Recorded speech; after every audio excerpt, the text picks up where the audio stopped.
देवता के खा गयल डाकिन। देवता के खा गयल डाकिन के लिखवैया के हर चितरंजन महतो चित्रा। देवता के खा गयल डाकिन कौन किताब से लेल गेल है? छाहियर से। छाहियर कहानी गोछा के आखिर कहानी किया के। देवता के खा गयल डाकिन। देवता के खा गयल डाकिन कहानी में मुख्य पात्र है निर्मल दास और शोभा रानी। निर्मल दास के मेहरारू के नाम लागी शोभा रानी।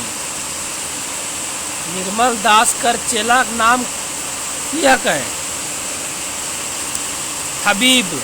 देवता के खा गयल डाकिन कहानी में देवता केकर कहल गेल है? निर्मल दास के। ये कहानियाँ डाकिन केकरा लेल गेल है? शोभा रानी के। निर्मल दास कैसन बेगत लागे? सीधा। शोभा रानी कैसन जैनी हल? खचड़ी और टेढ़ी। शोभा रानी निर्मल दास कर कौन पत्नी रहो है? दूसर। निर्मल दास कौन नौकरी करो है? ऑफिस से बड़ा बाबू के। देवता के खा गए डाकिन कहानी में शोभा रानी कौन हरी रहीक? निर्मल दास के दोसर पत्नी। निर्मल दास कैसन बेगत रहे? सीधा साधा, ईमानदार, कर्मठ। ई सब है कौन कहलक सही लागे? निर्मल दास के दोसर बहू है। शोभा रानी खचड़ी टेढ़ी जैनी हल। निर्मल दास सीधा साधा, कर्मठ, ईमानदार बेगत हल। ई सब है। देवता के खा गए डाकिन कहानी के लेखक कौन समस्या देखल गेल है? पारिवारिक समस्या।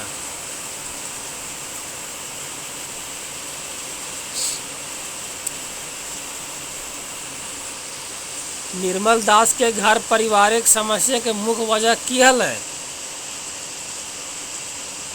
बेमेल बियाह। कैसन लोग निर्मल दास ठिन आवे है? बुद्धि ज्ञान ले ओला। बुद्धि ज्ञान ले ओला। निर्मल दास शोभा रानी से बियाह कब कर ले हल? पहलो बहू के मोरल बादे अधवा उम्र में। निर्मल दास की सोच के दोसर बियाह कर ले? बुढ़ारी सुख खातिर। शोभा रानी कैसन जैनी रही?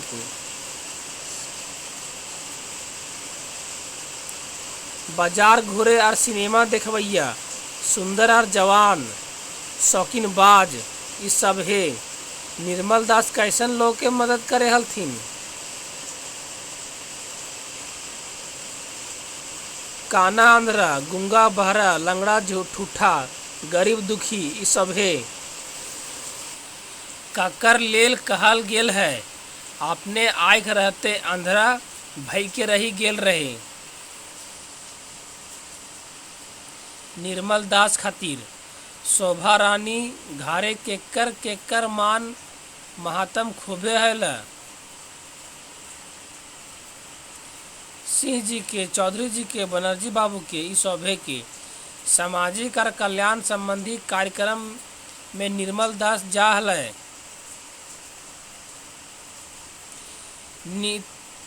एतवार के और छुट्टी के दिन कैसन समारोह में निर्मल दास नाय जाहेला? पूजा पाठ में। कहानी में कैसन लोग के समाज बेसी मानो हल?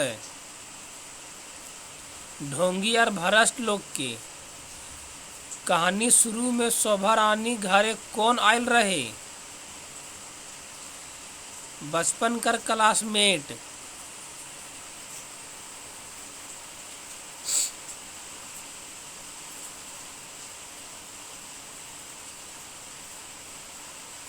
निर्मल दास शोभा रानी के की नियत देखल रहे। शोभा रानी और आइल मेहमान दुइयो सैट के बैठल रहत, दुइयो हाथ एक संगे रहे, दुइयो हंस हंस के बतिया हले। ई सभे देखल। निर्मल दास ऑफिस से घर आइल बादे शोभा रानी से की मांगल रहे। 2 कप चाय। शोभा रानी घरे आइल मेहमान कहाँ से घुरल रहे? रजरप्पा से। बेईमान लोग निर्मल दास पास की ले नाय आवत।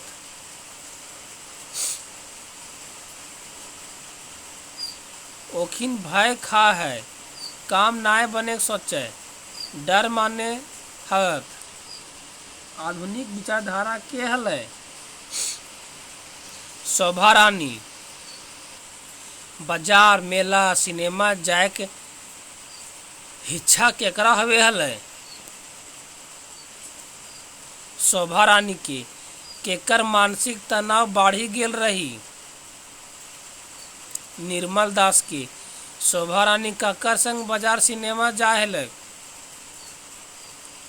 टोला पाड़ा के संगी। कैसन संगी संगे शोभा रानी के हंसी मजाक करे में बेसी आनंद बुझा हले? दोसर मर्द संगे। अचक्के माने की हवो पर है? अचानक बोर्ड नौकरी इज्जत सम्मान बाद हु निर्मल दास रहल हले। आई के रहते अंधरा रहे, पारिवारिक असंतोष में जिए हले, भीतर से बहुत दुखी रहे। निर्मल दास के रिटायरमेंट भेल बाद मिलल पैसा की हेल? शोभा रानी सोना गहना बनवल, छुआ के स्कूटर मोटरसाइकिल किनला, मंझला बेटा छोटका दुकान खोल। ई सब है। निर्मल दास के रिटायरमेंट वाला पैसा सबले बेसी के खर्च भेले? शोभा रानी के गहना बनवे में कौन डिंग हाके वाला नेता बन गेले? निर्मल दास के बोर्ड बेटा। निर्मल दास कर घर कैसे चले लागले? पेंशन के पैसा पर। केकर लेल कहल गेल है कि दुख सहे ओकर हिंसा हई गेल रही? निर्मल दास के कर विरोधी रहे? सुदखोरी, महाजनी, पूंजीवादी, समानतावादी, महिला उत्पीड़न के इस सभ्य के निर्मल दास रिटायरमेंट करल बादे कौन काम करे लागले? मीटिंग में जाए लागले, बेसी आर ले बाहिर रहे लागले, कहूँ कहूँ भाषण दिए लागले, ई सब काम करे लागले।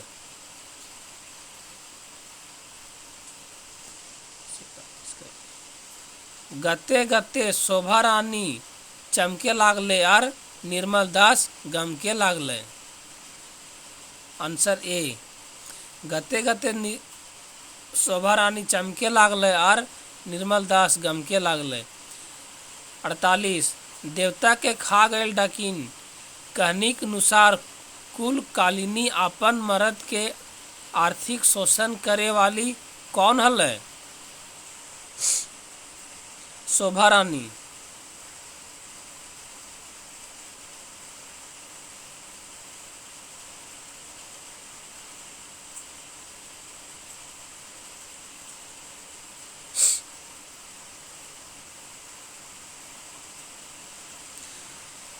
शोभा रानी कैसन मीटिंग में जा हेली?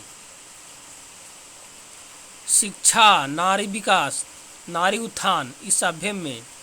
देवता के खा गए डाकिन कहनी के अनुसार के मोर मोर के जिए हले? निर्मल दास। शोभा रानी एगो दूगो चुइल पाके लागले तखन मने की स्थिति है? ओकर मन अब माफी मांगे ले लटपटाए लागल। पुरना जिंदगी के पाछू देखी के अफसोस करे लागली। ओकर शरीर कर गर्मी गते गते थी रहे लागले। ई सभे निर्मल कर बुढ़ारी कैसन बीते लागल। ओकर मन में कखनू चैन ना रहे। उ जिए हेलक मोर मोर के। पोता पोती नाता नतनिया के देख पड़े हेल। ई सभे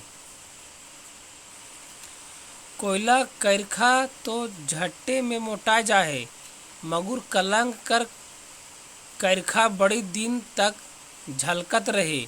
ई केकर कहना है।